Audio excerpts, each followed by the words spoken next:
The billionaire's maid spilled wine on him, and one touch changed everything that night. Before we explore all the details of this incredible story, tell us where you're following us from and the time. Subscribe to the channel so you don't miss a thing, and let's embark on this journey together. The alarm clock pierced through the Miami dawn at 5:30 a.m., its harsh beeping echoing off the thin walls of the cramped apartment in Little Haiti. Amara Collins pressed her face deeper into the pillow for just one more second, savoring the last moment of peace before another day began. Another day, another dollar, she whispered to herself, a mantra her grandmother used to say. The words carried weight now. Every dollar mattered when you were splitting rent with your 19-year-old sister, who was more focused on Instagram followers than job applications. Amara's bare feet touched the cold tile floor as she padded to the small kitchen. Through the thin walls, she could hear Mrs. Delacroix next door already starting her morning routine, the familiar sound of her radio playing soft Haitian music. The apartment smelled faintly of the plantains Kira had burned the night before, mixed with the ocean breeze that somehow found its way even to their modest neighborhood. She made her coffee black, cream was a luxury they couldn't always afford, and stared at her reflection in the microwave door. 26 years old, and she looked tired. Not just morning tired, but soul tired. The kind that comes from dreams deferred and bills that arrive faster than paychecks. But today felt different somehow. Maybe it was the way the early morning light filtered through their small window, casting everything in gold. Or maybe it was just her imagination trying to make Monday morning bearable. 45 minutes later, Amara stood at the imposing gates of 1247 Ocean Drive, the mansion that had become as familiar to her as her own reflection. The Uber driver whistled low as he drove away, probably wondering how someone like her ended up working somewhere like this. The house was a masterpiece of modern architecture, all clean lines and floor-to-ceiling windows that seemed to capture every ray of Miami sunshine. It perched on the edge of South Beach like a crown jewel, its infinity pool appearing to spill directly into the Atlantic Ocean beyond. "Morning, Amara," called Rodriguez, the groundskeeper, as he trimmed the perfectly manicured hedges. His weathered hands worked with the precision of someone who'd been perfecting his craft for decades. "Morning, Mr. Rodriguez. Looks like it's going to be a beautiful day." "Every day's beautiful when you're grateful for it," he replied with a knowing smile. "Big party tonight, I hear? Mrs. Chen's been fussing over the preparations since dawn." Amara nodded, mentally preparing herself for the controlled chaos that was event day. She used her key to enter through the service entrance, immediately hit by the cool kiss of air conditioning and the subtle scent of expensive candles that seemed to permeate every corner of the house. The kitchen was already buzzing with activity. Ming Chen, the head housekeeper, moved with the efficiency of a general commanding her troops. At 62, she'd been managing households for Miami's elite longer than Amara had been alive, and it showed in every calculated gesture. "Amara, perfect timing," Mrs. Chen said without looking up from her clipboard. "We have 75 guests tonight, including the mayor and several city council members. Everything must be perfect." "It always is, Mrs. Chen." Amara tied her hair back and reached for her apron. "What do you need me to focus on?" "Guest service during cocktail hour. Black dress, minimal jewelry, invisible presence." Mrs. Chen's eyes met hers briefly. "And remember," "I know, blend into the background, anticipate needs, and never make eye contact unless spoken to directly." Amara had memorized the rules long ago. As the day progressed, Amara found herself polishing crystal glasses that probably cost more than her monthly rent, arranging imported orchids that would be thrown away tomorrow, and ensuring every surface in the mansion sparkled like jewelry under the carefully positioned lights. She paused in the main living room, taking in the view through the massive windows. The ocean stretched endlessly toward the horizon, its surface catching diamonds of sunlight. Sometimes she wondered what it would feel like to have this view every morning, to wake up to such beauty without having to clean around it. "It's something, isn't it?" The voice came from behind her, deep and unmistakably confident. Amara turned to find herself face to face with Dominic Carter himself. She'd seen him in passing dozens of times over the past year, but never this close, never when she wasn't actively working. He was taller than she'd realized, with dark hair that looked effortlessly styled and eyes the color of storm clouds. There was something magnetic about his presence, not just his obvious wealth, but something deeper, authority maybe, or the kind of confidence that comes from never doubting your place in the world. "I'm sorry, Mr. Carter, I was just," she started, immediately stepping back from the window. Her appreciating the view, He moved to stand beside her close enough that she caught a hint of his cologne, something expensive and understated. I never get tired of it. Some mornings I stand here with my coffee and forget that other people have to look at parking lots and concrete walls. Amara wasn't sure how to respond. In all her time working here, she'd never had a conversation with him that lasted longer than a polite greeting. "The sunset must be incredible from here," she said softly. "It is." He glanced at her, and for a moment she forgot about the invisible barriers that usually defined their interaction. "Maybe someday you'll see it." Before she could process what that meant, Mrs. Chen appeared in the doorway, her expression carefully neutral, but her timing impeccable. "Mr. Carter, the florist needs approval on the centerpiece arrangement, and Amara, we need you to help set up the bar area." "Of course." Amara nodded quickly, grateful for the interruption and confused by her disappointment at the same time. As she walked away, she felt his eyes on her back, and something warm unfurled in her chest. She told herself it was nothing, just a moment of humanity from someone who lived in a world so different from hers that they might as well be on different planets. But as the afternoon melted into evening, as she changed into her serving dress and prepared to become invisible among Miami's elite, she couldn't shake the feeling that something had shifted, like a door had opened just a crack, letting in light she hadn't expected. The guests began arriving at 7, and soon the mansion filled with the sound of designer heels clicking on marble floors, champagne glasses clinking, and the kind of laughter that comes easy when money isn't a worry. Amara moved through the crowd with practiced grace, offering canapes and collecting empty glasses, while the city's power players networked around her. She was carrying a tray of red wine toward the main salon when it happened. A guest stepped backward without looking, bumping into her elbow just as she turned. The tray tilted, and she watched in slow-motion horror as a glass of expensive Bordeaux arced through the air. Time seemed suspended as the red liquid splashed across an impeccably tailored jacket. When she looked up, her heart nearly stopped. Dominic Carter stood there, wine dripping from his sleeve, his storm-grey eyes fixed on hers. The conversations around them quieted. Someone gasped. Amara felt her face burn with embarrassment as she realized she'd just ruined what was probably a $1,000 jacket in front of half of Miami's social elite. "I'm so sorry," she breathed, reaching instinctively for his arm with her free hand. "I'm so sorry." But instead of anger, instead of the humiliation she expected, Dominic's hand covered hers, gentle, steadying. "It's okay," he said quietly. His voice meant only for her ears. "Breathe." And in that moment, with his hand warm against hers and his eyes holding hers with an intensity that made the rest of the room disappear, Amara felt something she'd never experienced before. Like coming home to a place she'd never been. Have you ever felt like your whole life changed in a single second? Amara spilled wine on the most powerful man in Miami, but instead of anger, she found something in his eyes that left her speechless. What now? Can a moment like this really break down all social barriers? Or is Amara deluding herself with an impossible dream? She couldn't stop thinking about his hands.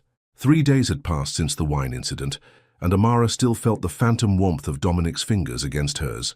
She'd replayed that moment 1,000 times, the way he'd steadied her instead of pushing her away, how his voice had been so calm when she expected fury, the look in his storm-grey eyes that made her feel like she was the only person in a room full of Miami's elite. "You're burning the eggs," Kira's voice cut through her thoughts. Amara blinked, realizing smoke was rising from the small pan. She quickly turned off the burner, scraping the blackened remnants into the trash. "Sorry, I was just thinking about Mystery Man again." Her 19-year-old sister perched on their second-hand bar stool, scrolling through her phone with the casual expertise of her generation. "You've been walking around like you're in some kind of trance since Monday." "I don't know what you're talking about." Amara grabbed 2 pieces of bread, settling for toast instead of the ruined eggs.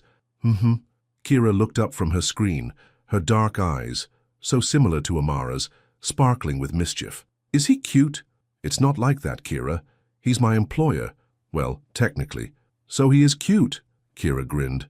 "And rich, I'm guessing, since you work in that mansion in South Beach. Girl, you better shoot your shot." "There's no shot to shoot." Amara buttered her toast with more force than necessary. "We live in completely different worlds. He probably doesn't even remember what happened."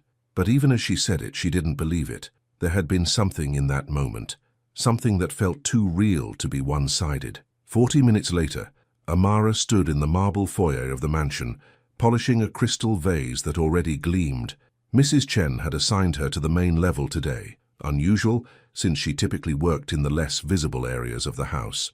The morning light streamed through the floor-to-ceiling windows, casting everything in golden hues that made the mansion look like something from a magazine.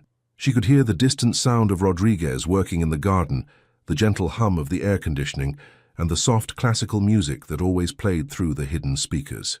The orchids need water. Amara nearly dropped the vase.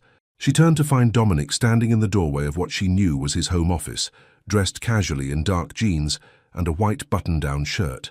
Without the formal attire, he looked younger, more approachable, but no less commanding. "I'm sorry, Mr. Carter. The orchids," he gestured toward the elaborate arrangement on the side table, "they're starting to wilt. The purple ones are particularly sensitive to dehydration." She looked at the flowers, noticing for the first time that some of the petals were indeed beginning to curl. "Of course, I'll take care of it right away." As she moved toward the arrangement, she was hyper-aware of his presence behind her. She could feel him watching as she carefully lifted the heavy crystal vase, testing the weight to gauge how much water it needed. "You have gentle hands," he said quietly. The comment was so unexpected that she almost dropped the vase again. She set it down carefully on the marble table, her heart hammering against her ribs. Thank you." She turned to face him, trying to read his expression. "Is there anything else you need, Mr. Carter?" "Dominic." The correction came easily, as if he'd been thinking about it. "When it's just us, Mr. Carter makes me feel like I'm in a board meeting." Just us. The phrase hung in the air between them, loaded with implications she didn't dare explore. "I should probably stick to Mr. Carter," she said softly. "It's more professional." He stepped closer, close enough that she could smell his cologne again, that same understated scent that had lingered in her memory. "And what if I don't want you to be professional right now?" The question sent heat spiraling through her chest. She looked up at him, searching his face for any sign that she was misreading this moment. But his eyes were intense, focused entirely on her with an attention that made her feel exposed and exhilarated at the same time. "I don't understand," she whispered. "Don't you?" His hand reached up, almost touching her cheek, before stopping just short. "I haven't been able to stop thinking about Monday night. About you."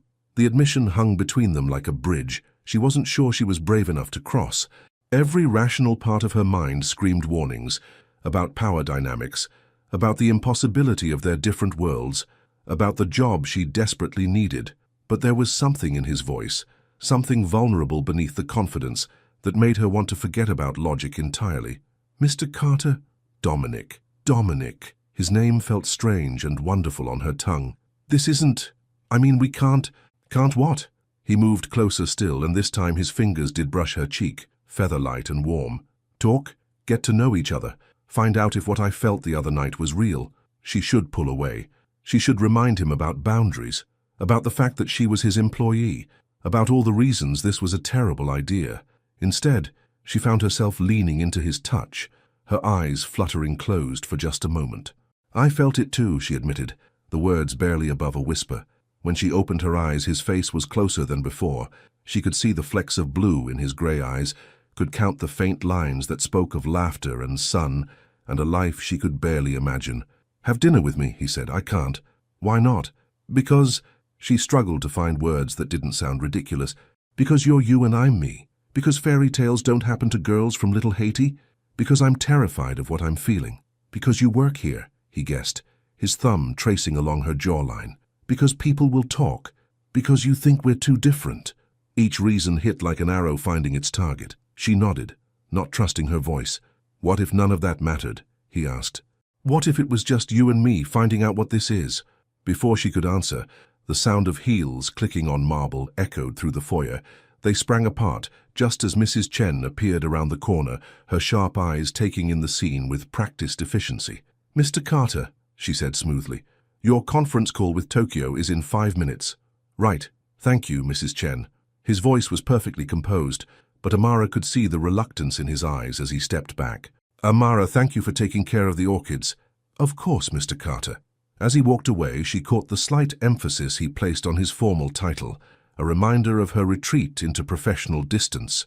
Mrs. Chen waited until his footsteps disappeared down the hall before speaking. "The flowers look lovely," the older woman said, her tone carefully neutral. "Very well cared for." Amara nodded, not trusting herself to speak. She had the distinct feeling that Mrs. Chen had seen more than she was letting on, and the weight of that realization settled in her stomach like a stone. "I should get back to work," Amara said. "Yes," Mrs. Chen agreed. "I think that would be wise." But as Amara spent the rest of the morning cleaning and organizing, she couldn't shake the feeling that something fundamental had shifted. The invisible barriers that had defined her place in this house felt thinner now, more fragile. And when she found a single purple orchid on her cleaning cart later that afternoon, fresh, perfect, and definitely not there before, she knew that Dominic Carter wasn't going to let her retreat into the background as easily as she'd hoped. The orchid seemed to whisper promises of impossible things, and despite every rational thought in her head, Amara found herself listening. The purple orchid sat on Amara's nightstand like a beautiful secret. For 3 days she'd stared at it every morning while getting dressed for work, and every night before falling asleep. Its petals remained perfect, as if time had stopped the moment Dominic placed it on her cart. Kira had asked about it twice, but Amara had deflected with vague mentions of leftover flowers from an event. She couldn't explain why she'd brought it home, couldn't explain why she'd bought a small glass vase with money she didn't have to spare, couldn't explain the way her heart raced every time she looked at it. What she really couldn't explain was why she hadn't seen Dominic since. "You're distracted again," Mrs. Chen observed, as Amara polished the same section of banister for the 3rd time. "Perhaps you need some air. Why don't you take your lunch break in the garden?" Amara glanced at the older woman suspiciously. Mrs. Chen never suggested breaks, especially not in areas where she might encounter the owner of the house. But something in her expression, almost maternal despite her usual stern demeanor, made Amara nod. "Thank you, Mrs. Chen. That sounds nice." The garden was a masterpiece of landscape architecture, with winding paths that led through carefully curated sections of tropical plants. Amara found a stone bench tucked beneath a flowering jacaranda tree, its purple blooms creating a canopy overhead. She unwrapped the peanut butter sandwich she'd packed, trying to enjoy the rare moment of peace. "I was hoping you'd be here." She turned to find Dominic approaching down the garden path, dressed in a navy suit that looked like it had been tailored specifically for his frame. He carried 2 coffee cups and wore an expression that was somehow both confident and uncertain. "Mr. Carter." She started to stand, but he gestured for her to stay seated. "Dominic, remember?" He offered her one of the cups. "Cuban coffee from that little place on Calle Ocho. I thought you might like it." The gesture was so thoughtful, so unexpected, that she felt tears prick at the corners of her eyes. "You didn't have to." "I wanted to." He sat beside her on the bench, careful to maintain a respectable distance. "I also wanted to apologize for the other day. I may have been too forward." Amara sipped the coffee, rich and sweet with just a hint of cinnamon. It was perfect. Better than the instant coffee she made at home. Better than anything she usually allowed herself to enjoy. "You don't need to apologize." "Don't I?" He studied her profile as she stared down at her hands. "You've been avoiding me. I've been working. In the East Wing, the basement storage rooms, the guest quarters that haven't been used in months." His voice held a hint of amusement. "Mrs. Chen mentioned you've been very thorough in your cleaning of spaces I never even visit." Heat flooded her cheeks. Of course he'd noticed. Of course Mrs. Chen had told him. "I just thought it was better to maintain professional boundaries." "And what if I don't want professional boundaries?" The question hung between them like a challenge. Amara finally looked at him, taking in the intensity of his gaze, the way he leaned slightly toward her as if drawn by some invisible force. "It doesn't matter what either of us wants," she said quietly. "This isn't how the world works." "Whose world?" "The one where people decide who you can care about based on your bank account. The one where feelings are supposed to follow some predetermined script about who belongs with whom." His passion surprised her. She'd expected him to be more calculating, more aware of social expectations. Instead, he sounded almost angry at the very idea of letting convention dictate his choices. "The real world, Dominic," using his first name, felt like a small rebellion. "The one where I need this job, where people like me don't get happy endings with people like you." "People like me?" There was something sharp in his voice now. "What kind of person do you think I am?" She gestured around them, at the manicured garden, the mansion visible through the trees, the obvious wealth that surrounded them like armor. "Someone who's never had to worry about rent, someone who's never had to choose between buying groceries and paying the electric bill. Someone who lives in a world where problems get solved with money instead of hard work and hope." The words came out harsher than she'd intended, colored by years of watching wealthy people move through life with a carelessness she could never afford. She expected him to get defensive, to prove her point by walking away. Instead, he was quiet for a long moment, staring at his coffee cup with an expression she couldn't read. "You're right," he said finally. "I've never worried about rent.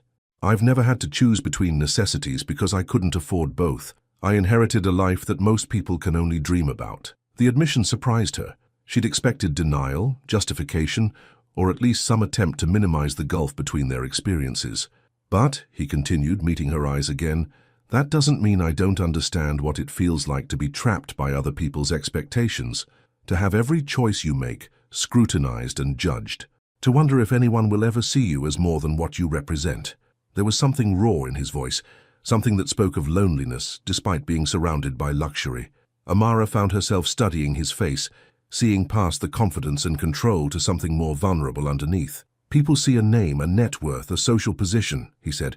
"They want things from me, access, money, connections. But you—" He paused, as if searching for the right words. "I looked at me like I was just a person, even before the wine, even before we talked, like I was worth seeing." The confession broke something open in her chest. She'd spent so much time thinking about the distance between their worlds that she'd never considered how isolating his world might be. "I see you," she said softly. "I know. That's why I can't just let this go." He shifted closer on the bench, close enough that she could see the sincerity in his eyes. "Have dinner with me. Not here, not as employer and employee, just as two people who want to know each other better. Dominic, one dinner. If you hate it, if it's awful, if you never want to see me again outside of work, I'll respect that. But don't say no because you think we're too different. Say no because you don't feel what I feel." The challenge in his words made her heart race, because the truth was, she did feel it. This pull toward him that grew stronger every time they were in the same room. She felt it in the way her skin tingled when he looked at her, in the way his voice stayed with her long after their conversations ended, in the way she'd kept that purple orchid like a talisman. "One dinner," she heard herself say. His smile was radiant, transforming his entire face. "One dinner, but not somewhere fancy, somewhere normal, somewhere I won't feel like I'm playing dress-up in someone else's life." "Deal." He stood, extending his hand to help her up. When their fingers touched, that same electric current shot through her, and she saw recognition of it flash in his eyes. "Saturday? 7 o'clock? Okay." The word felt like jumping off a cliff. As they walked back toward the house together, Amara caught Mrs. Chen watching from an upstairs window. The older woman's expression was unreadable, but something in her posture suggested she'd been expecting this development, maybe even hoping for it. "Thank you for the coffee," Amara said as they reached the back entrance. "Thank you for saying yes." Dominic's hand brushed hers briefly, a touch so light it might have been accidental, if not for the way his eyes lingered on her face. "I'll pick you up at 7. As she watched him disappear into the house, Amara realized she'd crossed a line she couldn't uncross. Whatever happened next, whatever complications arose from this decision, there was no going back to the safety of invisibility. For the first time in her life, she was about to step into the light, and she was terrified it might blind them both. Saturday arrived, with the weight of anticipation and the sting of panic. Amara stood in front of her tiny closet, staring at the modest collection of clothes hanging before her. Everything looked wrong, too casual, too worn, too obviously purchased from discount stores, with careful attention to price tags rather than style. "Girl, you're spiraling," Kira observed from the bed, where she was painting her nails a vibrant coral color. "It's just dinner, not the Met Gala." "Easy for you to say." Amara pulled out a navy blue dress she'd bought for job interviews. Simple, conservative, forgettable. "You don't have to worry about looking like you belong in someone else's world. Maybe that's the point." Kira blew on her nails, studying her sister with the brutal honesty that only family could provide. "Maybe he doesn't want you to look like you belong in his world. Maybe he wants you to look like you." The words hit deeper than expected. Amara sank onto the edge of the bed, the dress crumpled in her hands. "What am I doing, Kira? This is crazy." "Yeah, it is." Her sister's voice was surprisingly gentle. "But maybe crazy isn't always bad. Maybe sometimes it's brave." Amara looked at Kira, really looked at her. When had her baby sister become so wise? When had she stopped being the irresponsible teenager and started offering advice that actually made sense? "He could have anyone," Amara said quietly. "Models, actresses, socialites, women who grew up knowing how to navigate his world. But he asked you. Kira set down her nail polish and moved closer. He's seen all those other women, Amara. He sees them every day at those fancy parties you serve at. And he still asked you. The simple truth of it settled something anxious in Amara's chest. She held up the navy dress again, seeing it with new eyes. It wasn't glamorous, but it was honest. It was her. "Okay," she said, more to herself than to Kira. "Okay." At exactly 7 o'clock, Amara stood on the sidewalk outside their apartment building, smoothing her hands over the dress one final time. She'd kept her makeup simple, her hair in a low ponytail, her jewelry limited to the small gold cross necklace her grandmother had given her. A sleek black car pulled up to the curb, not the flashy sports car she'd half expected, but something understated and elegant. Dominic emerged from the driver's side, and Amara's breath caught in her throat. He was dressed in dark jeans and a white button-down shirt, the sleeves rolled up to his forearms. No tie, no suit jacket, just clean lines and effortless style that probably cost more than her monthly salary, but looked completely relaxed. "You look beautiful," he said as he approached, and the sincerity in his voice made her believe it might actually be true. "Thank you." She glanced at his car, then back at him. "I was expecting a driver. I thought you might prefer it to be just us." He opened the passenger door for her, a gesture that felt both old-fashioned and natural. "I hope you're hungry." As they pulled away from her neighborhood, Amara watched the familiar streets pass by through the window. Corner stores, bus stops, small houses with chain-link fences, and gardens that grew more from determination than design. She wondered what Dominic saw when he looked at it, if he understood that these blocks represented home, community, and a kind of resilience that couldn't be bought. "Tell me about where we're going," she said, partly from curiosity and partly to fill the comfortable silence that had settled between them. "A place in Coconut Grove. Nothing fancy, just good food and music." He glanced at her as they stopped at a red light. "The owner's named Gabriel. He's been cooking there for 30 years and he makes the best ropa vieja outside of Havana." The restaurant was exactly what he'd promised. Warm, unpretentious, filled with the sound of Spanish conversations and the rich aroma of garlic and cumin. String lights hung from the ceiling and local artwork covered the walls. It was the kind of place that felt like a family kitchen that had grown too big for its original boundaries. Gabriel himself seated them, embracing Dominic like an old friend and greeting Amara with the kind of genuine warmth that made her feel instantly welcome. Their table was tucked into a corner, intimate without being secluded, with a view of the small stage where a guitarist was setting up for the evening's performance. "You come here often," Amara observed, watching the easy familiarity between Dominic and the staff. "Since college. My roommate brought me here during freshman year and I've been hooked ever since." He poured water from the pitcher Gabriel had left on their table.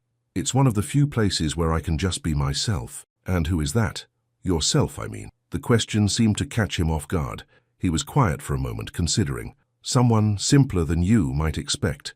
Someone who actually prefers places like this to the exclusive restaurants where I usually end up for business dinners. But you were born into that world. The exclusive restaurants, the social expectations, all of it. Born into it, yes, but that doesn't mean I chose it." He met her eyes across the table. "My father died when I was 12. Heart attack. One day he was teaching me to sail and the next day I was inheriting responsibilities I didn't understand and money I'd never asked for." The revelation shifted something in her perception of him. She'd imagined a childhood of privilege and ease, not loss and premature responsibility. "I'm sorry," she said softly. "It was a long time ago, but it taught me early that money doesn't solve everything. Sometimes it just makes things more complicated." He smiled, but there was sadness in it. "What about you? Have you always lived in Miami?" "Born and raised. My parents died in a car accident when I was 21 and Kira was 14. That's when I learned that sometimes responsibility finds you whether you're ready or not." The parallel between their experiences hung in the air. Two people who'd been forced to grow up too fast, albeit under very different circumstances. "That's when you became her guardian." "Officially and unofficially. She was about to age out of the system anyway, but I couldn't let that happen. She's all the family I have left." Amara smiled, thinking of her sister's earlier advice. "She's actually the one who told me I should say yes to this dinner." Smart girl. I like her already. The food arrived. Generous portions of tender beef, black beans and rice that tasted like it had been simmered with love and patience. They ate and talked, the conversation flowing as naturally as the wine Dominic had ordered. He told her about the pressure of running a company he'd inherited, about board meetings filled with people twice his age who questioned every decision. She told him about her dreams of going back to school someday, maybe becoming a nurse, about the way she'd had to put everything on hold to take care of Kira. "Why nursing?" he asked. "Because I like taking care of people, and because—" She paused, surprised by her own honesty. "Because I want to do something that matters, something that makes a real difference in people's lives." "You already do that, cleaning houses, taking care of your sister, working multiple jobs to support her dreams, keeping a family together when it would have been easier to give up." His voice was serious, intent. "That matters more than you know." The sincerity in his words made her chest tight with emotion. When was the last time someone had seen her sacrifices as strength rather than just necessity? The guitarist began to play, soft, melodic Spanish ballads that provided the perfect soundtrack to their conversation. Other couples filled the small dance floor, moving slowly to the romantic rhythms. "Dance with me," Dominic said suddenly. "I don't really know how to dance to this kind of music." "Neither do I, properly. We'll figure it out together." He stood and extended his hand, and after a moment's hesitation, she took it. On the small dance floor, surrounded by other couples lost in their own worlds, Dominic pulled her close. One hand found the small of her back, the other cradled her hand against his chest. They moved slowly, barely dancing, just swaying to the music. Amara could feel the steady rhythm of his heartbeat beneath her palm, could smell the subtle scent of his cologne mixed with the warm evening air. "This feels like a dream," she whispered. "Good dream or bad dream?" She looked up at him, at the way the string lights cast shadows across his face, at the intensity in his eyes that made her feel like she was the only woman in the world. "Too good to be real." "It's real," he said, his voice low and certain. "This moment, right here, it's real." As the song ended, they remained close, neither wanting to break the spell. When Dominic's thumb traced across her knuckles, when his eyes dropped to her lips for just a moment before meeting her gaze again, Amara felt herself standing at the edge of something that would change everything. "Take me home," she said quietly. And as they drove back through the Miami night, her hand resting lightly on his arm, Amara realized that for the first time in years, she wasn't afraid of what tomorrow might bring. The kiss happened on her doorstep. They'd sat in his car for 20 minutes after arriving at her apartment, neither wanting the evening to end. The conversation had grown softer, more intimate, filled with the kind of silences that spoke louder than words. When Dominic finally walked her to the door, when he turned to say goodnight, the space between them seemed to shrink until it disappeared entirely. His lips were warm, gentle, asking a question her body answered without hesitation. The kiss was everything their first evening together had promised, tender but passionate, careful but certain. When they finally broke apart, Amara's heart was racing so fast she was sure he could hear it. "I should go," he whispered, but his forehead rested against hers, his hands still framing her face. "You should," she agreed, making no move to step away. "Amara, I know." She closed her eyes, trying to memorize the feeling of this moment. "I know this is complicated. We don't have to rush anything. We can take this as slow as you want."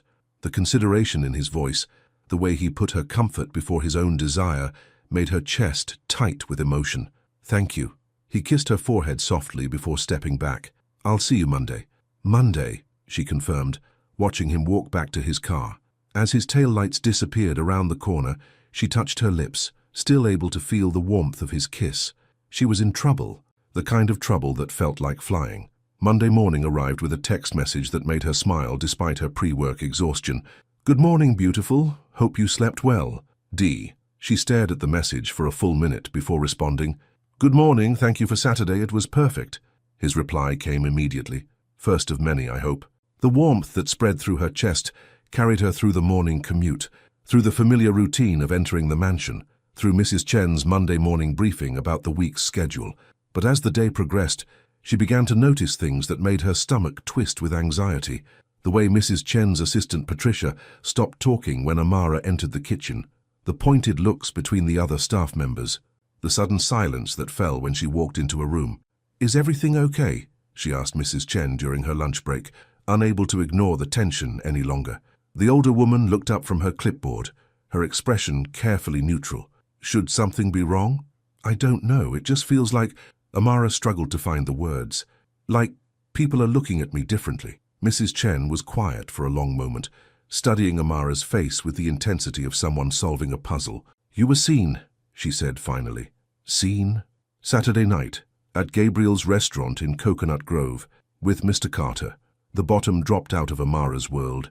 She gripped the edge of the kitchen counter, her mind racing through the implications. Who saw us? Patricia's cousin works there as a waitress.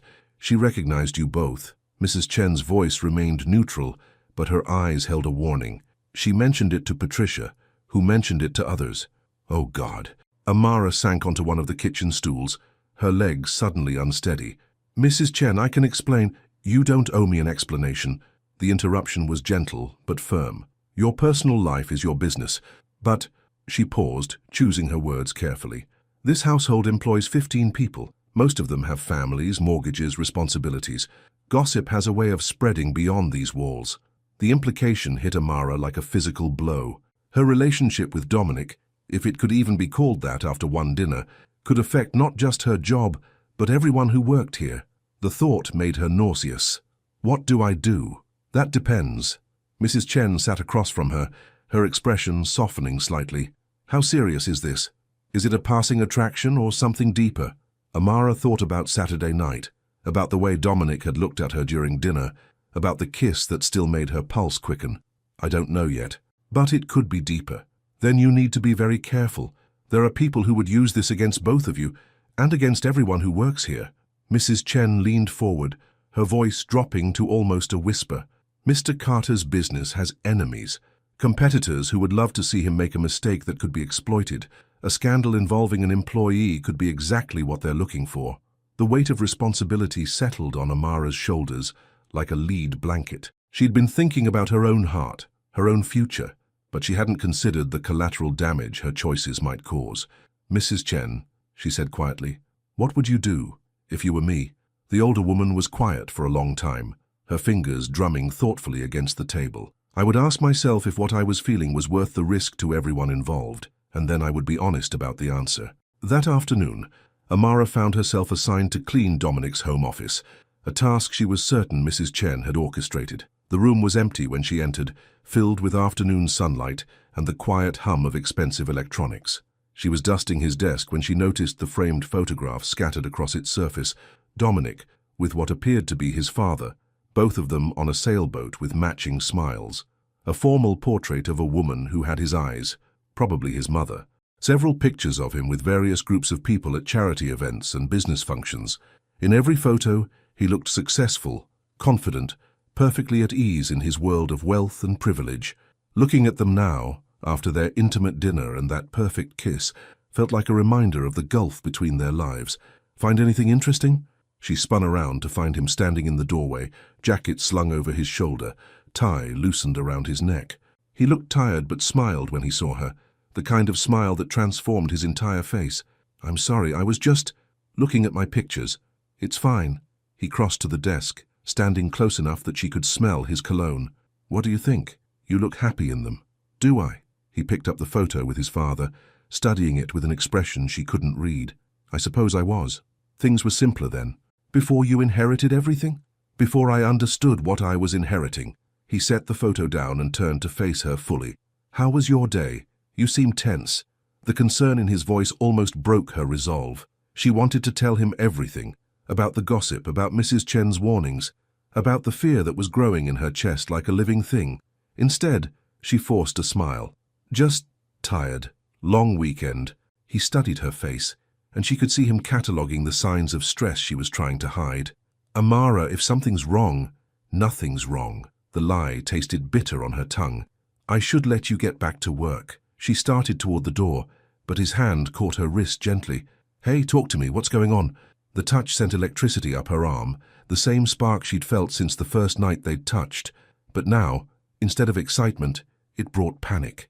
Every moment they stood this close, every word they exchanged, every look that lingered too long was another risk she was taking with other people's livelihoods. We need to be more careful, she said quietly.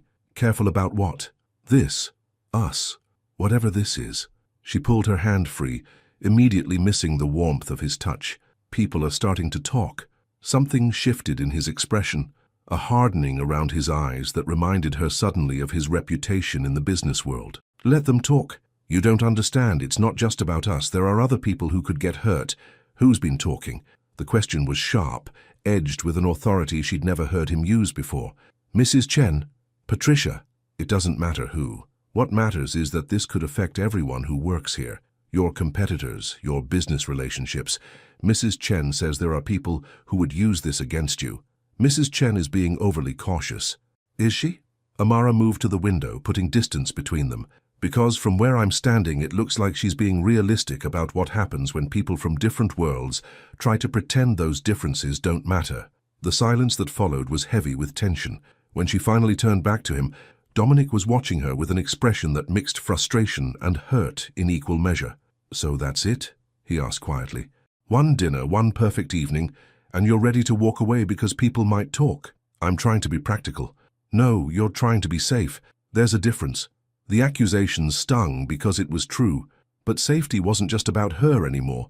It was about Kira's future, about the jobs of people who'd done nothing wrong except work in the same house where she'd fallen for their employer. "Maybe safe is what we both need right now," she said.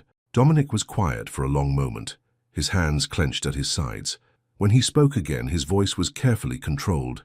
"If that's what you want, it's not about what I want, isn't it?" He moved closer, close enough that she had to tilt her head back to meet his eyes. "Because what I want is to take you to dinner again. What I want is to learn everything about you, your favorite books, what makes you laugh, how you take your coffee in the morning. What I want is to stop pretending that what happened between us was just a moment of curiosity." His words hit her like physical blows, each one landing exactly where her heart was most vulnerable. She could see the truth in his eyes, could feel the pull between them that seemed to grow stronger every time they were in the same room. "I want that too," she whispered. "But wanting something doesn't make it possible. It makes it worth fighting for." Before she could respond, the sound of footsteps echoed in the hallway outside. They stepped apart quickly, but not before Amara caught a glimpse of Patricia passing by the open doorway, her expression knowing and disapproving. "I should go," Amara said, her voice barely audible. This time Dominic didn't try to stop her, but as she walked past him toward the door, she heard him say quietly, "This isn't over, Amara.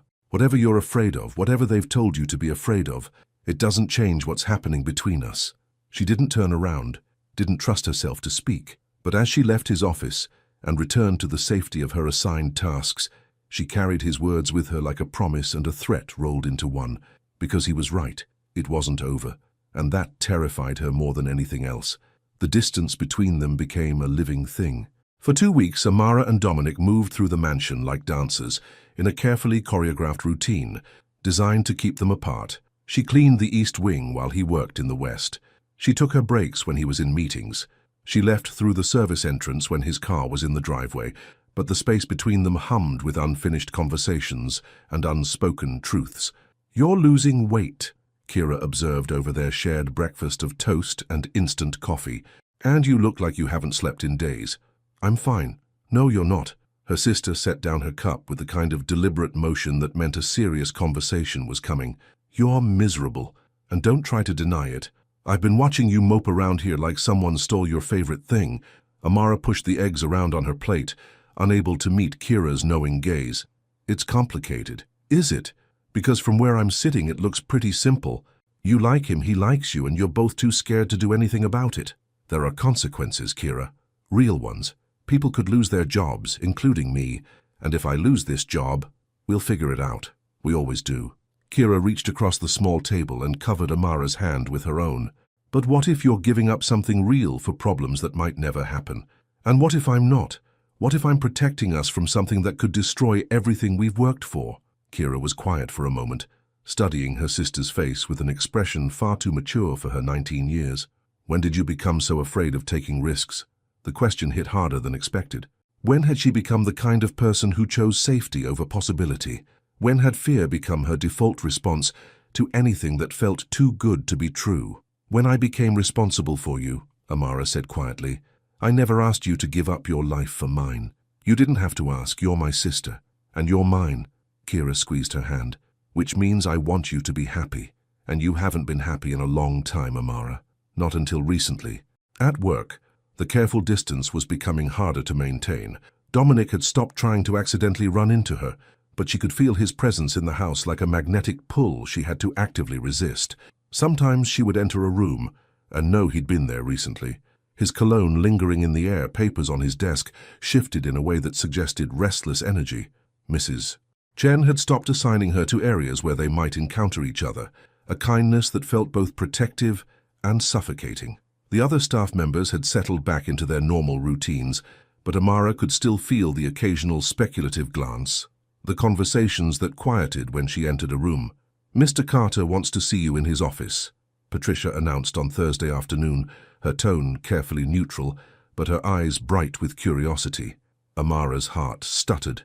They'd successfully avoided each other for 14 days, and now he was summoning her to the one place in the house that felt most dangerous. Did he say what about? No, just that you should come when you have a moment. Every step toward his office felt like walking toward the edge of a cliff. She knocked softly on the doorframe, waiting for permission to enter, even though the door was open. "Come in. Close the door behind you."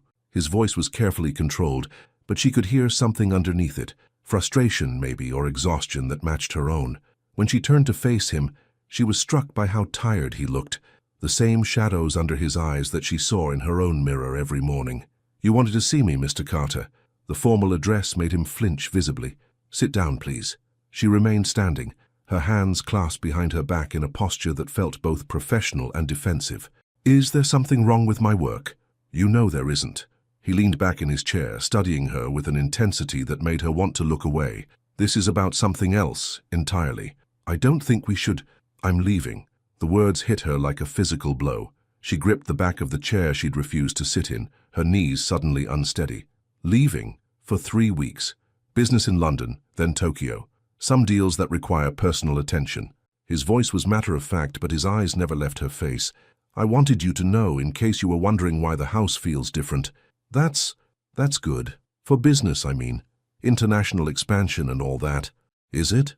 He stood slowly, moving around the desk to lean against its edge.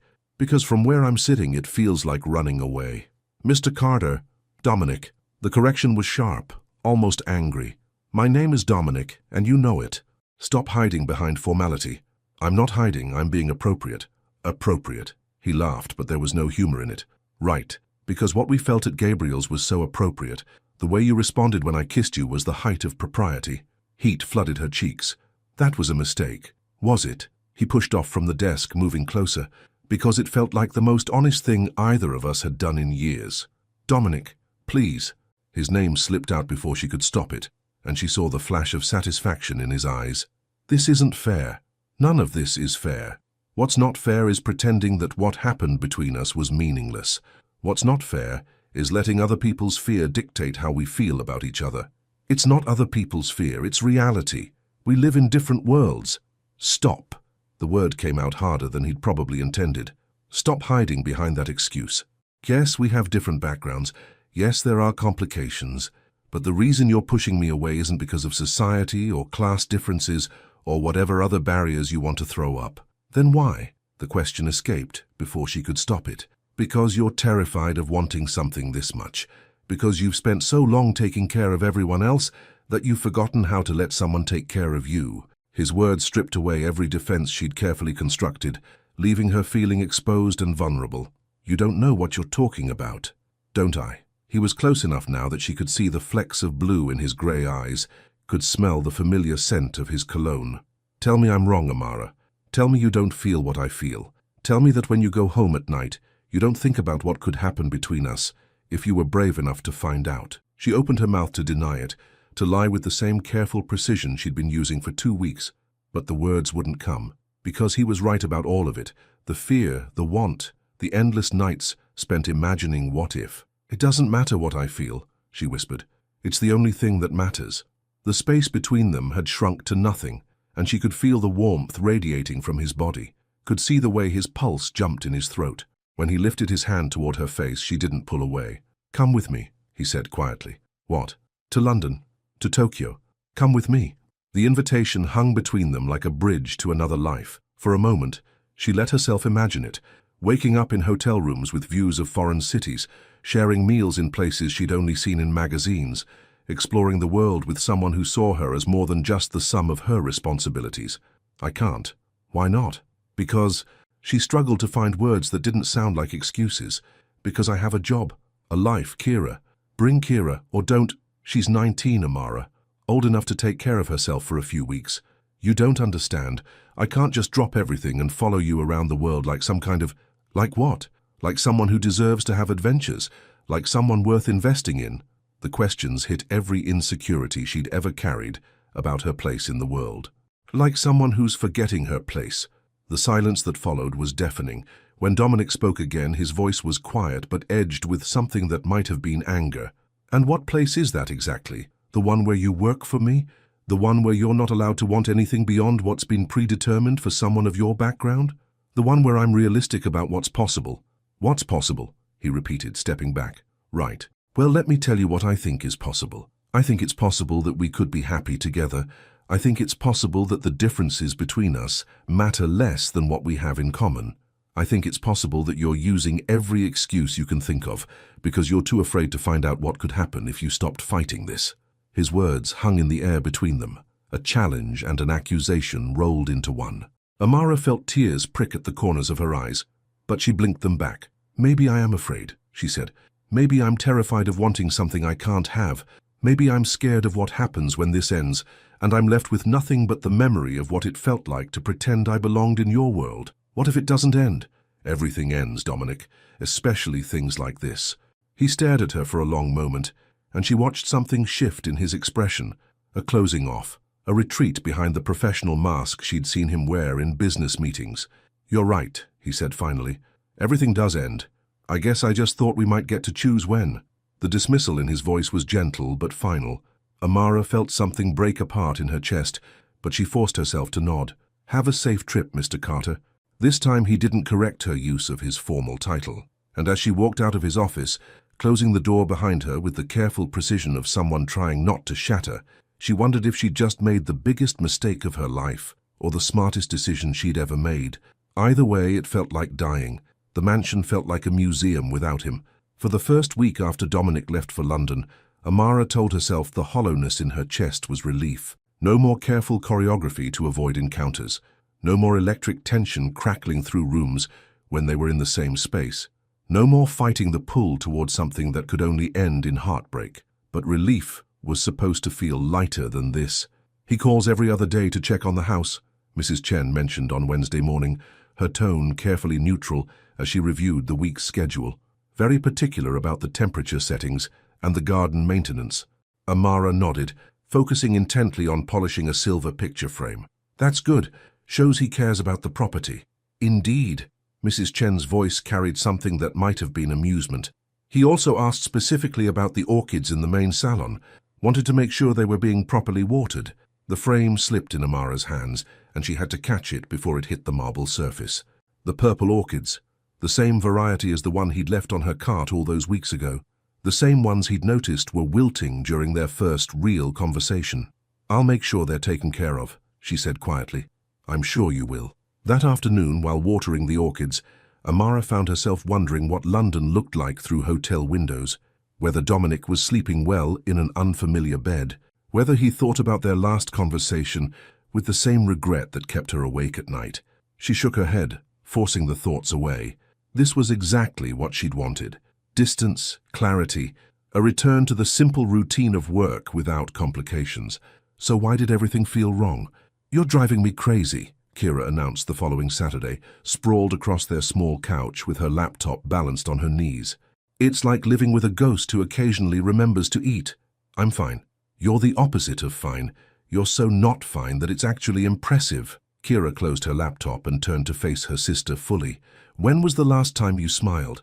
And I mean really smiled, not that fake thing you do when you're trying to convince me you're okay. Amara couldn't remember. The realization was more depressing than she wanted to admit.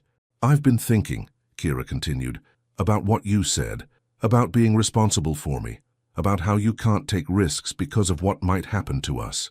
Kira, no, let me finish. Her sister's voice carried a seriousness that reminded Amara of their mother. I've been doing some research about college, about financial aid, about programs for students in my situation. And you know what I found out? Amara waited, sensing this conversation was heading somewhere she wasn't prepared for. I could get a full scholarship to Miami-Dade College, academic merit plus need-based aid. I could study graphic design, get my associate degree, then transfer to FIU for my bachelor's.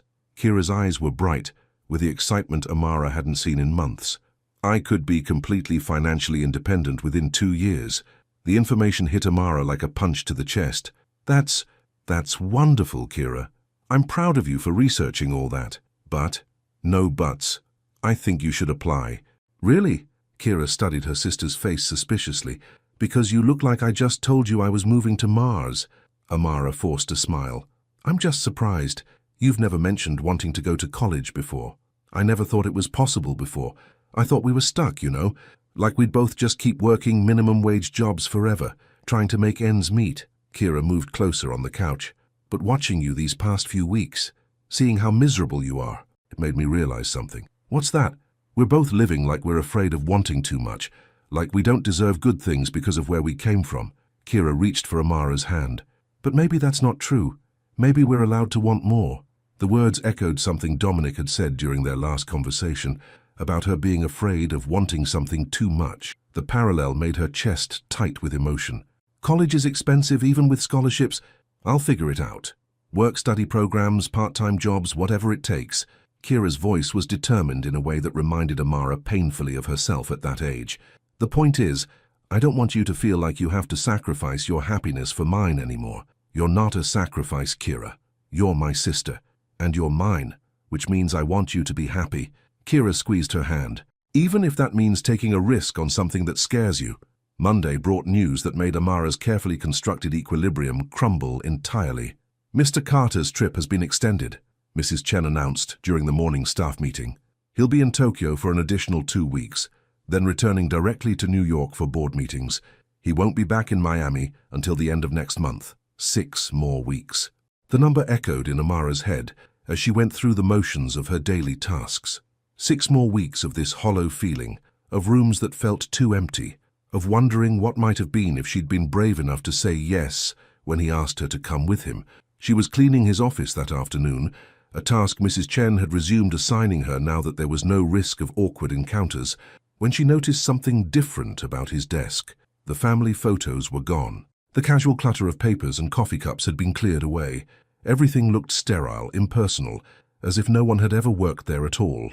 On impulse, she opened the top drawer of his desk, telling herself she was just checking for anything that needed cleaning. Instead, she found a small piece of paper with her name written on it in Dominic's handwriting. Her heart hammering, she unfolded it. Amara, I know you think this is for the best, and maybe you're right, but I need you to know that what I felt for you was real. What we could have had together was real. I hope someday you find the courage to believe you deserve all the good things life has to offer. D. She read the note 3 times before the tears started.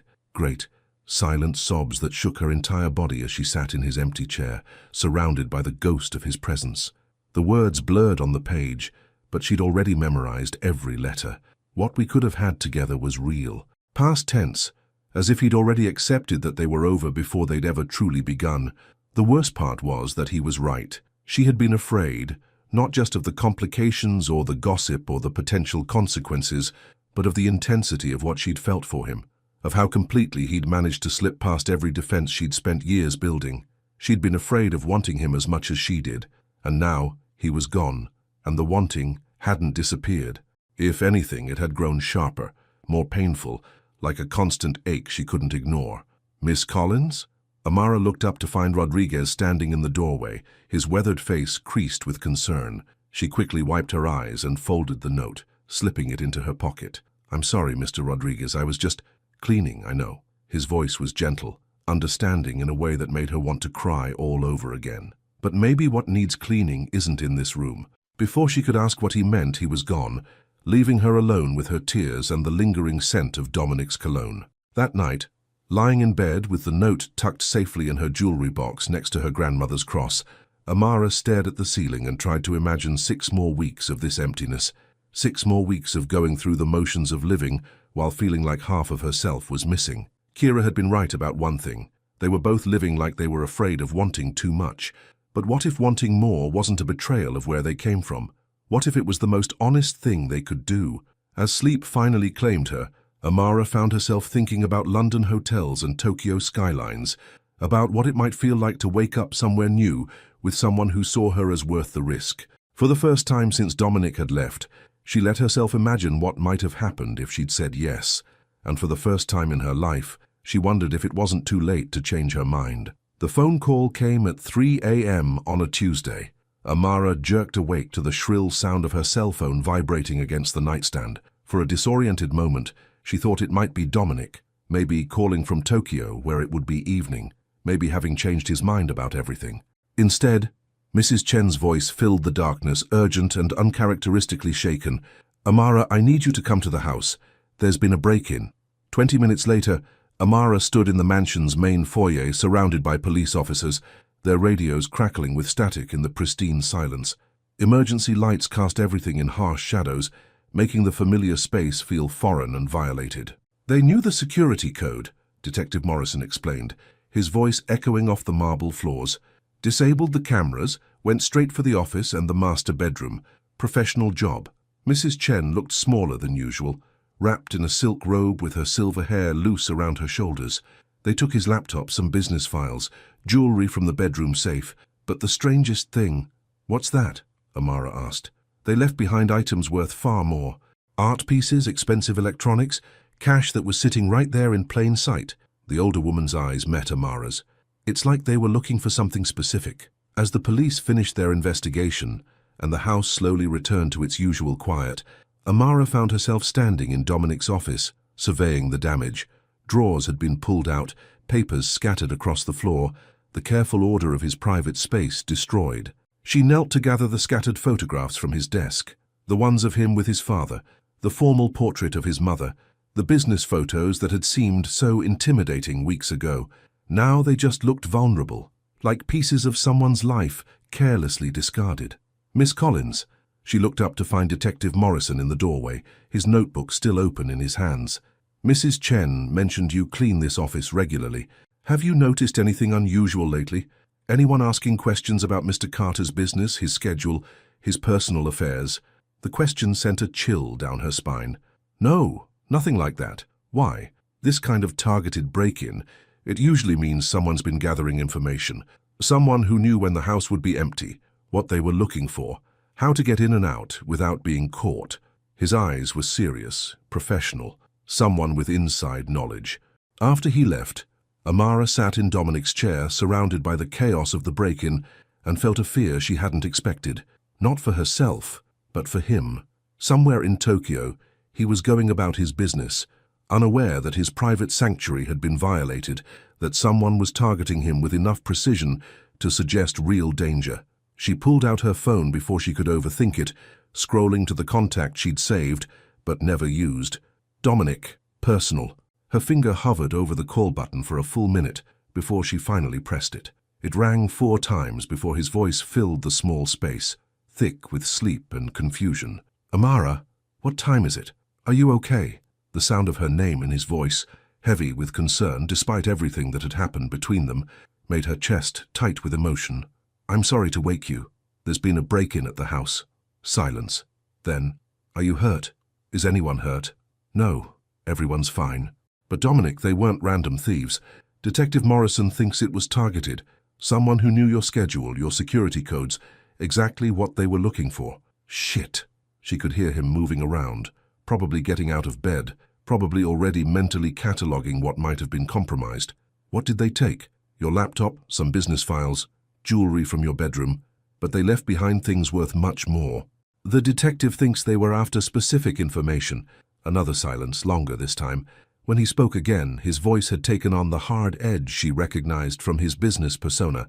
"I'm coming home." "Dominic, you don't have to—" "Yes, I do. This is serious, Amara. If someone's targeting me specifically, if they have inside information—" He paused. "You could be in danger too." "Me? Why would I be in danger?" "Because you work in my house. Because you have access to information about my schedule, my habits, my security measures." His voice softened slightly. "Because if someone wanted to get to me, you'd be a logical target." The possibility hadn't occurred to her, but now it settled in her stomach like ice. "What are you saying?" "I'm saying I need you to be careful. I'm saying I should never have left without making sure you were protected." He sighed, and she could picture him running his hand through his hair the way he did when he was frustrated. "I'm saying I'm getting on a plane tonight. The police are handling it. You don't need to come back because of this." don't I? There was something in his voice now, something that sounded almost vulnerable. Amara, when Mrs.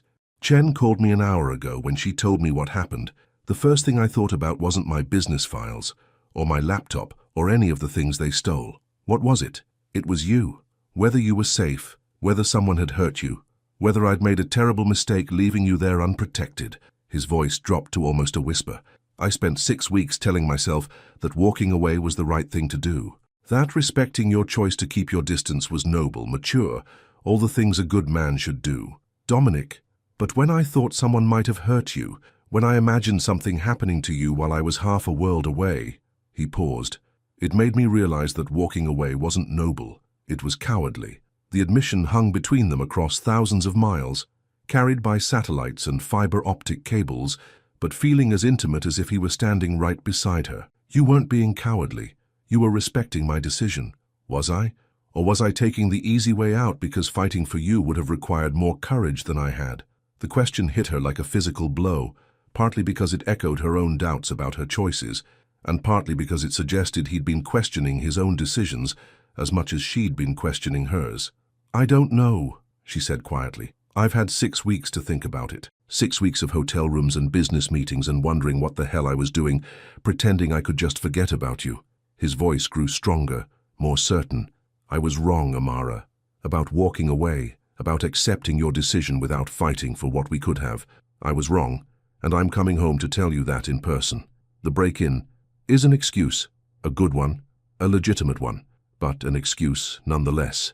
She could hear him moving around again, probably packing. I was already thinking about coming back early, about showing up at your door and asking you to give us another chance. The break-in just gave me a reason that wouldn't sound completely pathetic. Despite everything, the fear, the confusion, the exhaustion, Amara found herself smiling for the first time in weeks. It would have sounded pathetic, completely, devastatingly pathetic. The kind of pathetic that romance novels are made of. I happen to like romance novels. Do you? There was warmth in his voice now, something that sounded almost like hope. Good to know. They were quiet for a moment, the weight of everything unsaid settling between them. Finally, Dominic spoke again. I'll be home tomorrow night. We need to talk about the security situation, figure out who might be targeting me and why. But after that, he paused. After that, I'd like to talk about us, if you're willing. Amara looked around his violated office, at the scattered papers and overturned drawers, at the evidence of how quickly safety could be shattered. Life was fragile, unpredictable, full of risks that couldn't be avoided no matter how carefully you planned. Maybe the biggest risk was refusing to take any risks at all. I'm willing, she said. Good.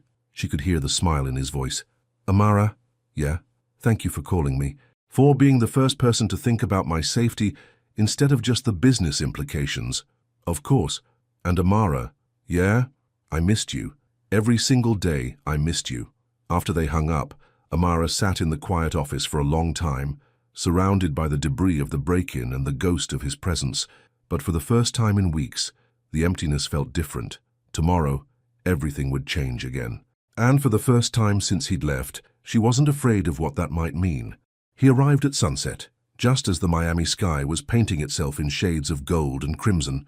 Amara watched from the main salon window as his car pulled through the gates, her heart hammering against her ribs with a mixture of anticipation and terror. 6 weeks. It had been 6 weeks since their last conversation in his office, since she'd walked away from the possibility of everything she'd never known she wanted. Now he was back, and she had no idea what that meant for either of them. Mrs. Chen appeared beside her at the window, her expression unreadable. He looks tired. She was right. Even from a distance, Amara could see the exhaustion in the way Dominic moved as he got out of the car. Slower than usual, like someone carrying invisible weight. He'd flown halfway around the world, probably hadn't slept properly in days, and yet he'd come straight here instead of going home to rest. The police want to brief him about the investigation, Mrs. Chen continued. Detective Morrison will be here within the hour. Amara nodded, not trusting her voice. She'd spent the day alternating between cleaning compulsively and standing frozen in whatever room she happened to be in, paralyzed by the knowledge that everything was about to change again. Amara, Mrs. Chen's voice was gentle, almost maternal. Whatever happens between you two, whatever you decide, you should know that I've never seen him as human as he's been since he met you. Before Amara could respond to that cryptic statement, the front door opened. She heard his voice in the foyer, speaking to Rodriguez about the security upgrades that had been installed that morning.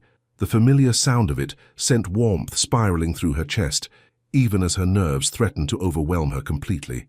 "I should go," she whispered to Mrs. Chen. "Let him get settled. Or," the older woman said with a knowing smile, "you could stay and let him know you're here." But Amara was already moving toward the back of the house, toward the safety of the kitchen and the familiar routine of preparing dinner. If she kept her hands busy, maybe her mind wouldn't spiral into all the ways this reunion could go wrong. She made it exactly 10 minutes before he found her. "Running away already?" His voice came from the kitchen doorway, warm and slightly amused. When she turned to face him, her breath caught in her throat. Mrs. Chen had been right. He looked exhausted. But underneath the fatigue, his eyes held an intensity that made her feel like he was seeing straight through to her soul.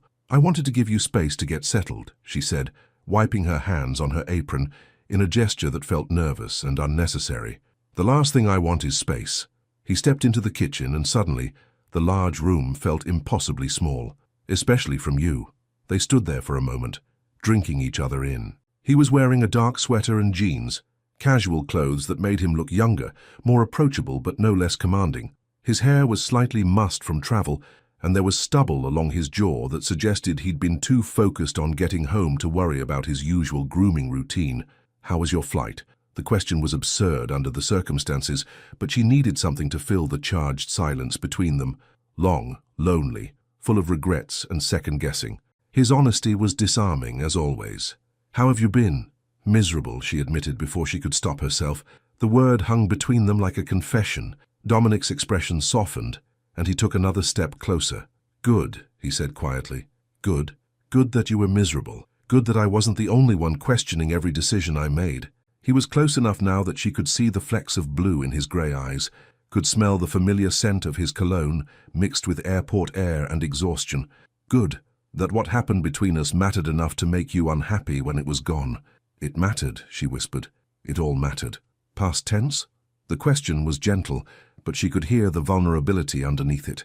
He was giving her an opportunity to clarify, to explain whether her feelings had changed during their separation or simply evolved. "Present tense," she said, her voice stronger now. "It matters. You matter." Something shifted in his expression. Relief, hope, something that looked dangerously close to joy. "Amara, I was wrong." The words tumbled out of her in a rush, all the thoughts she'd been carrying for weeks, finally finding their voice. About walking away, about being practical, about all of it. "I was scared, and I let that fear make decisions for me that I should have made with my heart." "You weren't wrong to be scared. What I was asking of you, what this could mean for both of us, it's terrifying. But that's not a good enough reason to say no, is it? Being terrified of something doesn't automatically make it wrong." "No," he agreed, reaching up to cup her cheek with his hand. "Sometimes it just makes it important." The touch sent electricity through her entire body, the same spark she'd felt from the very first night he'd steadied her hand after the wine incident. But this time, instead of pulling away, she leaned into it. "I missed you so much," she breathed. "Every day, every night, I kept expecting the feeling to fade, kept telling myself it would get easier, but it just got worse." "I know. I felt the same way." His thumb traced along her cheekbone, and she could see her own longing reflected in his eyes. "I tried to convince myself that respecting your choice was the noble thing to do, but it wasn't noble. It was giving up. We both gave up. But we're here now." His forehead touched hers, and she could feel his breath warm against her lips. "We're here, and we're being honest. And maybe that's enough to start over. Start over, or start for real this time. No more hiding. No more pretending we don't feel what we feel. No more letting other people's expectations dictate our choices." His voice was low, intense, filled with a certainty that made her believe anything was possible. "I want to be with you, Amara. Not in secret, not just when it's convenient, not with one foot out the door in case things get complicated." "Things will get complicated," she said, but there was no fear in it anymore, just acknowledgement of reality. "I know, and we'll figure it out together." He pulled back just enough to meet her eyes fully. "But first, I need to know if you want this as much as I do, because if you're going to run again, if you're going to let fear make your decisions, I need to know now." The question hung between them like a bridge she could choose to cross or burn down. 6 weeks ago, she would have chosen safety. chosen the familiar pain of wanting something she couldn't have over the terrifying vulnerability of reaching for it.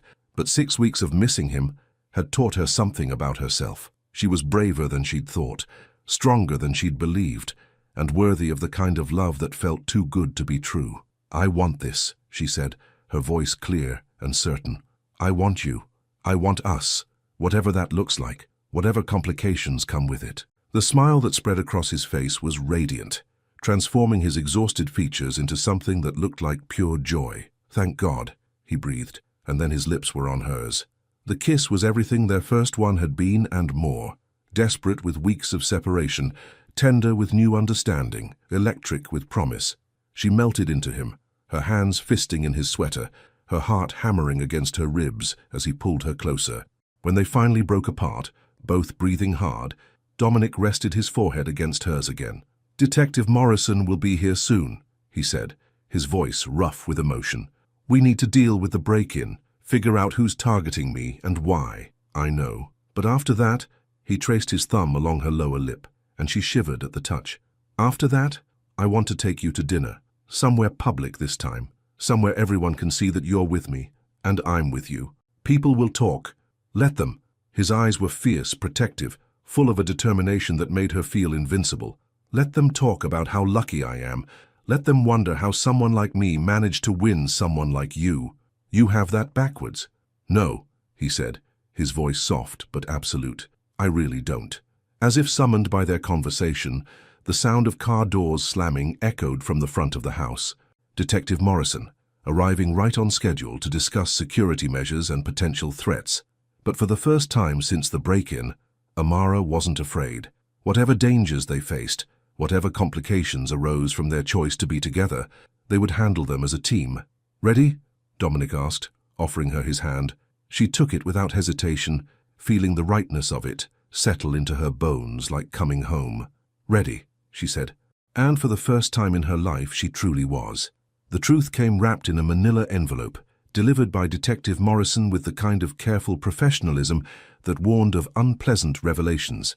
They sat in Dominic's office, now restored to its former order, as the detective spread photographs and documents across the mahogany desk. Amara had insisted on being present for the briefing, and Dominic hadn't argued. After everything they'd been through, after the choice they'd made to face complications together, there were no more secrets between them. "We found your laptop," Morrison began, sliding an evidence bag containing the familiar silver device across the desk. "Recovery team pulled it from a dumpster in Coral Gables, completely wiped clean. Professional job like we suspected." "Any leads on who took it?" Dominic asked, his hand finding Amara's under the table, a gesture of comfort that had become natural over the past 3 days. "Actually, yes. And that's where this gets interesting." Morrison opened a folder, revealing surveillance photos from various locations around Miami. "We've been tracking the individuals responsible, and it turns out this wasn't random corporate espionage." He laid out a series of photographs showing a well-dressed woman with dark hair entering and leaving various buildings around the city. In the final photo, she was clearly visible, stepping out of a black sedan in front of a downtown office building. Dominic went very still beside her. "I know her." "Miranda Castellanos," Morrison confirmed, "your former business partner's ex-wife. According to our investigation, she's been systematically gathering information about your personal life and business operations for the past 6 months.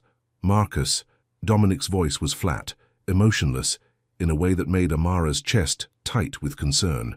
"This is about Marcus Bronstein," Morrison nodded. "Your former partner seems to harbor significant resentment about the way your partnership ended.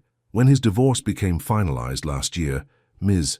Castellanos approached him with a proposition.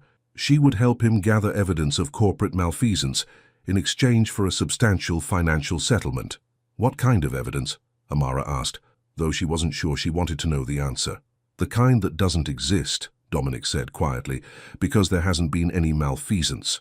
Marcus and I had creative differences about the direction of the company. When we couldn't reconcile them, I bought out his shares at fair market value. It was completely legal, completely ethical, and completely documented. But Ms. Castellanos didn't know that," Morrison continued. "She was operating under the assumption that there were financial irregularities to be found. When the laptop search turned up nothing useful, she expanded her investigation to include your personal life. A chill ran down Amara's spine. My personal life. Morrison's expression grew more serious. She'd been tracking your movements, Miss Collins. Your work schedule, your home address, your sister's college applications.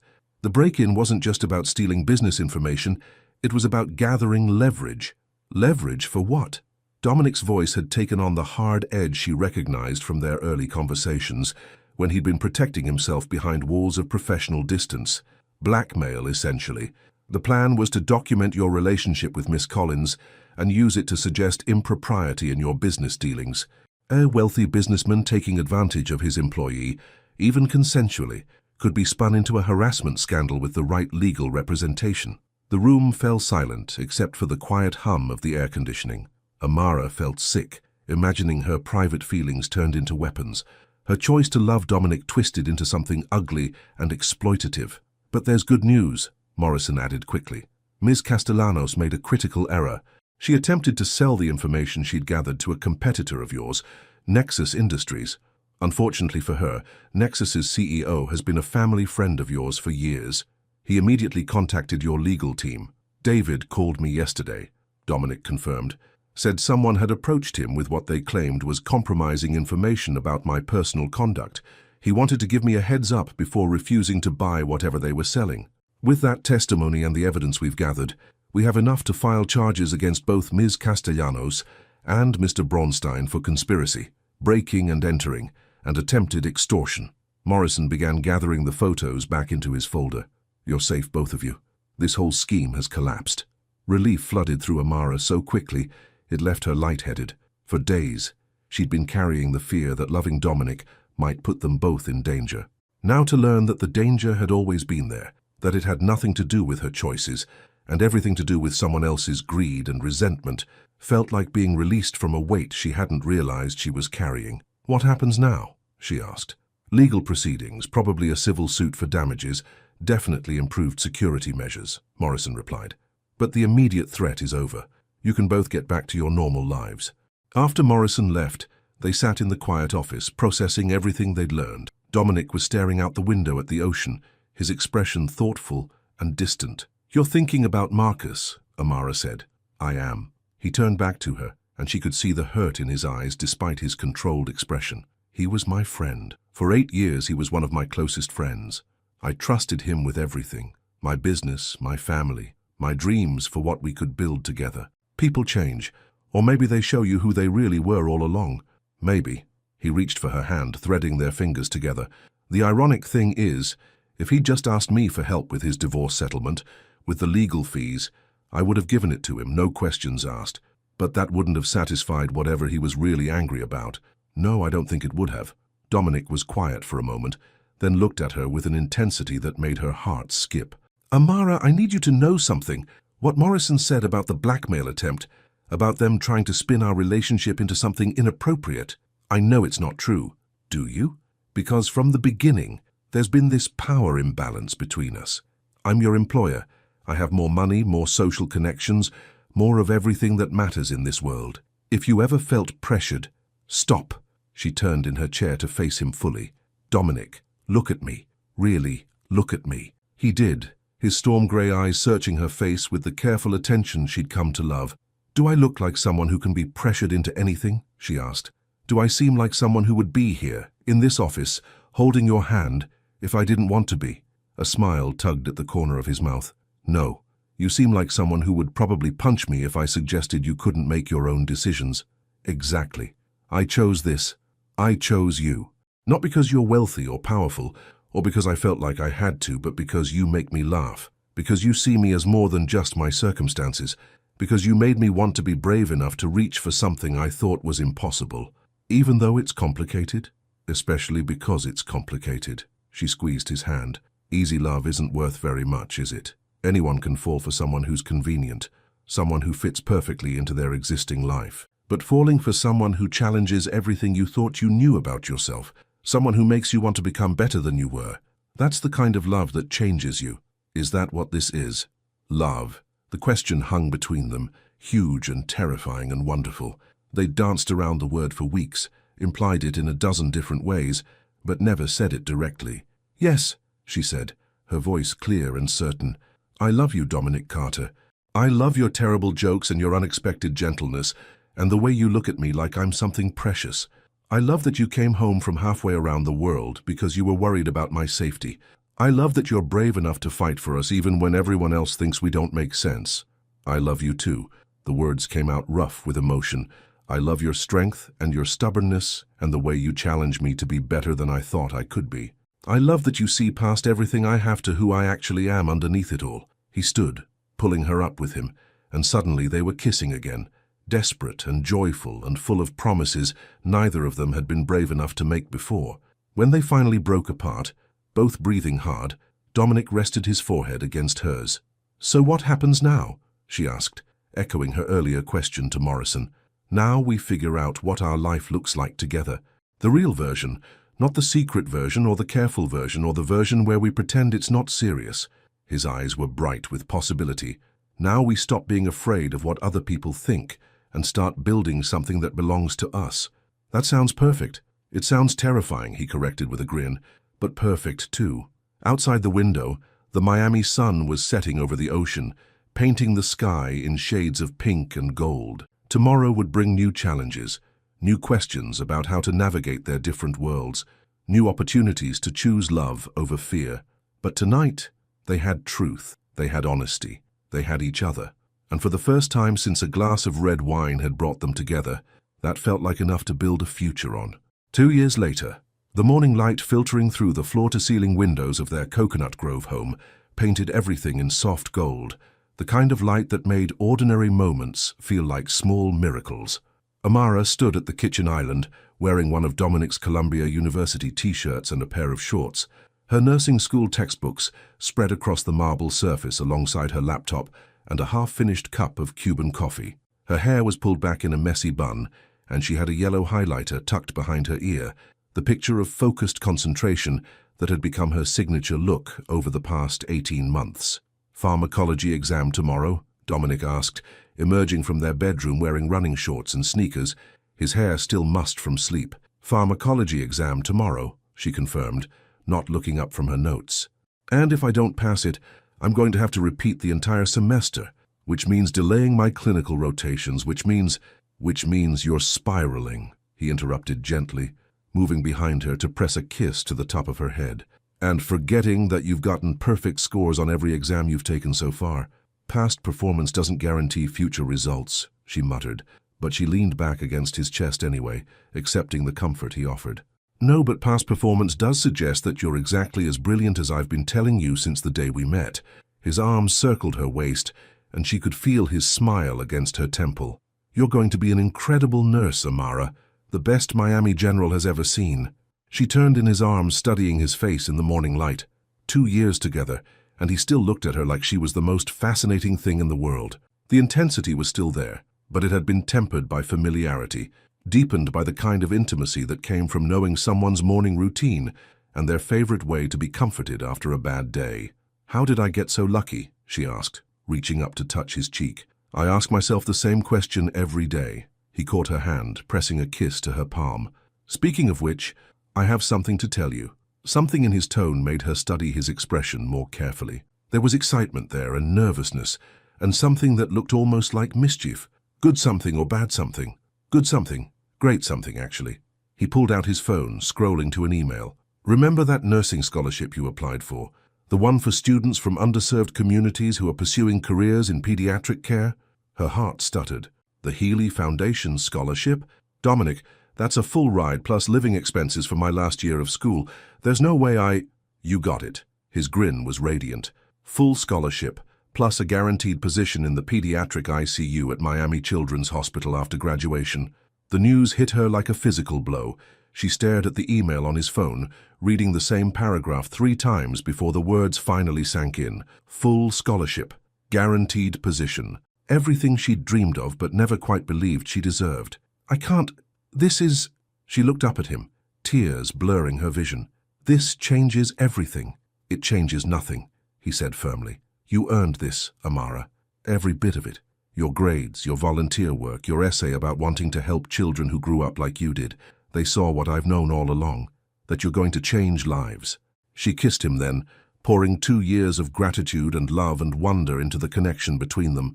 When they finally broke apart, both breathing hard, she rested her forehead against his. "I need to call Kira," she said. "Call her later. Right now we're celebrating." He glanced at his running watch. "I was going to go for a run, but this seems more important." "Go," she insisted, pushing gently at his chest. "I need time to process this anyway. And I actually do need to study, scholarship or no scholarship." "You sure?" "I'm sure. Go run off some of that restless energy, and when you get back, we'll celebrate properly." After he left, Amara sank onto one of the bar stools, staring at the email on her own phone. 2 years ago, she'd been cleaning this same neighborhood's mansions, convinced that dreams were luxuries she couldn't afford. Now she was living in a house that overlooked the same bay she'd once only seen from other people's windows, pursuing a career that would let her help families like the one she'd grown up in. The journey hadn't been easy. Moving in together had required navigating questions from friends, family, and colleagues about their unconventional beginning. Amara had endured whispered conversations at nursing school about whether she'd earned her place or simply had advantages others didn't. Dominic had faced skepticism from business associates who questioned his judgment in mixing personal and professional relationships, but they'd weathered every storm together, growing stronger with each challenge overcome. Her phone buzzed with a text from Kira. "Stop studying and go kiss your billionaire boyfriend. It's Saturday morning." Amara smiled, typing back, "How did you know I was studying?" "Because you're always studying." Also, Dominic texted me the scholarship news. "I'm so proud of you I might actually cry, and you know I don't cry." "I might cry too. This is huge, Kira. You deserve huge things. You always have. I'm just glad you finally believe it." The exchange reminded Amara of how much had changed for both of them. Kira was thriving at FIU, double majoring in graphic design and business, already talking about graduate school and starting her own creative agency. She'd moved into the campus dorms the previous year, declaring herself ready for independence, but she still came by for dinner every Sunday, usually bringing laundry and stories about her latest romantic disasters. "Good morning, sunshine." Amara looked up to find Mrs. Chen standing in the doorway, carrying a tray with fresh fruit and what looked like homemade muffins. The older woman had become an unofficial part of their household, dropping by most weekends with food and opinions about everything, from Amara's study schedule to Dominic's workaholic tendencies. "Mrs. Chen, you didn't have to." "Of course I didn't have to. I wanted to." She set the tray on the counter, then studied Amara's face with the knowing expression that had become familiar over the years. "You heard about the scholarship. How do you always know everything before it happens?" "Because I've been watching that boy plan surprises for you since the day you first smiled at him." Mrs. Chen arranged the fruit with practiced efficiency. "He's been checking his email every hour for 2 weeks, waiting for that notification." The image of Dominic anxiously monitoring her scholarship application made Amara's chest warm with affection. "He didn't tell me he was nervous about it." "Of course he didn't. He didn't want to add to your stress." Mrs. Chen paused in her arrangements, meeting Amara's eyes. "That boy loves you more than his own breath, you know. Watching him learn how to put someone else's happiness before his own has been one of the great privileges of my life. I love him too, more than I thought it was possible to love anyone. I know you do, and that's why what I'm about to tell you won't come as a surprise." Something in her tone made Amara sit up straighter. "What are you talking about?" Mrs. Chen reached into her purse, pulling out a small velvet box that made Amara's heart stop entirely. "He asked me to hold on to this until the right moment. Said he wanted everything else in your life to be settled first. School, career plans, your future security. He didn't want you to think he was trying to rush you or pressure you into anything." Amara stared at the box, her hands trembling as she reached for it. Inside, nestled in white satin, was the most beautiful ring she'd ever seen. A classic solitaire setting with a diamond that caught the morning light and threw rainbows across the kitchen counter. "There's an inscription," Mrs. Chen said softly. With shaking hands, Amara lifted the ring to read the delicate engraving inside the band. "For my brave girl, D." The words blurred as tears filled her eyes. He'd remembered what he'd said to her on one of their first real dates, when she'd confessed her fears about pursuing nursing school. He'd called her brave then, and he'd been calling her brave ever since, until she'd finally started to believe it herself. "When?" she managed to ask. "Soon, I imagine. He's been carrying that ring around for 3 months, waiting for the perfect moment." Mrs. Chen smiled, reaching over to squeeze Amara's hand. "Though knowing him, he'll probably overthink it, until you have to propose to him instead." They both laughed at that, and Amara carefully placed the ring back in its box. Her future husband was out running through their neighborhood, probably planning some elaborate proposal that would be both romantic and thoughtful and completely unnecessary, because her answer had been yes since the day he'd asked her to trust him with her heart. 30 minutes later, she heard his key in the front door. He appeared in the kitchen doorway, sweaty and slightly out of breath, his running shirt clinging to his chest in a way that still made her pulse quicken after all this time. "How was your run?" she asked innocently. "Good. Productive. Gave me time to think about how we should celebrate your scholarship." He moved to the refrigerator, pulling out a bottle of water.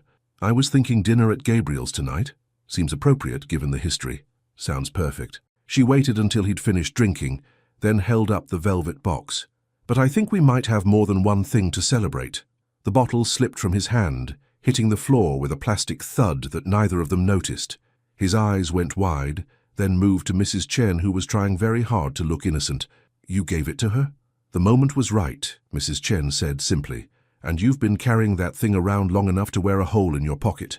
Dominic moved toward Amara slowly, as if approaching something fragile and precious. "I had a whole plan," he said. "Dinner, music, a speech about how you've changed my life in ways I never knew were possible." "I don't need a speech," Amara said, standing to meet him. "I just need you to ask me the question." He dropped to one knee right there in their kitchen, still wearing his sweaty running clothes, his hair a mess, and his eyes bright with emotion. "Amara Collins," he said, his voice rough with feeling, "will you marry me? Will you let me spend the rest of my life loving you and being proud of you and watching you change the world one patient at a time?" "Yes," she said, not even waiting for him to finish. "Yes, yes, absolutely yes." The ring slid onto her finger like it had been made for her, and when Dominic stood to kiss her, Amara felt the same electricity she'd experienced that first night when he'd steadied her hand after the wine spill. Some things, she realized, never changed. They just grew deeper, richer, more essential with time. "I love you," she whispered against his lips. "I love you too, brave girl." From somewhere behind them, Mrs. Chen was sniffling and muttering about young people being too impatient to wait for proper romantic settings, but Amara barely heard her. She was too busy looking at the ring on her finger, thinking about the scholarship that would launch her career, and marveling at how a life that had once felt small and limited had expanded to hold more joy than she'd ever thought possible. Sometimes the most extraordinary love stories began with the most ordinary moments: a spilled glass of wine, a purple orchid, a conversation about wilting flowers. Sometimes the distance between two worlds was smaller than it appeared, bridged by courage and honesty, and the simple decision to reach for what felt impossible. And sometimes, if you were very lucky and very brave, the fairy tale turned out to be real after all. Would you have the courage to love someone like that? Someone who challenges everything you thought you knew about your place in the world? Someone who makes you want to become braver than you ever imagined possible? Share your thoughts in the comments. Do you believe love can truly bridge any gap?